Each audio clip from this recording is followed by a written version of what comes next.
Numbers chapter 23. Then Balaam said to Balak, "Build 7 altars for me here, and prepare for me here 7 bulls and 7 rams." And Balak did just as Balaam had spoken, and Balak and Balaam offered a bull and a ram on each altar. Then Balaam said to Balak, "Stand by your burnt offering, and I will go. Perhaps the Lord will come to meet me, and whatever he shows me I will tell you." So he went to a desolate height. And God met Balaam, and he said to him, "I have prepared the 7 altars, and I have offered on each altar a bull and a ram." Then the Lord put a word in Balaam's mouth and said, "Return to Balak, and thus you shall speak." So he returned to him, and there he was standing by his burnt offering, he and all the princes of Moab. And he took up his oracle and said, "Balak the king of Moab has brought me from Aram, from the mountains of the east.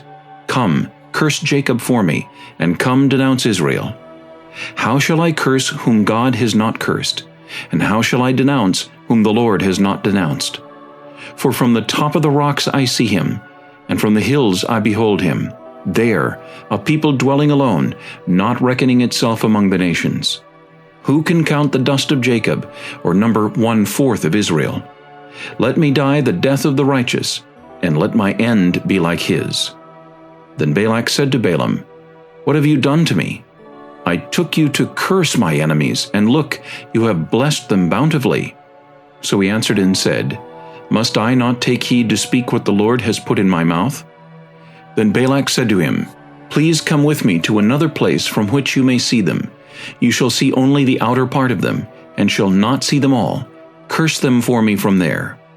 So he brought him to the field of Zophim, to the top of Pisgah, and built 7 altars, and offered a bull and a ram on each altar.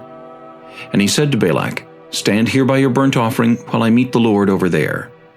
Then the Lord met Balaam, and put a word in his mouth, and said, "Go back to Balak, and thus you shall speak." So he came to him, and there he was, standing by his burnt offering, and the princes of Moab were with him. And Balak said to him, "What has the Lord spoken?" Then he took up his oracle and said, "Rise up, Balak, and hear. Listen to me, son of Zippor. God is not a man that he should lie, nor a son of man that he should repent. Has he said, and will he not do? Or has he spoken, and will he not make it good? Behold, I have received a command to bless. He has blessed, and I cannot reverse it. He has not observed iniquity in Jacob, nor has he seen wickedness in Israel. The Lord his God is with him, and the shout of a king is among them. God brings them out of Egypt. He has strength like a wild ox. For there is no sorcery against Jacob, nor any divination against Israel.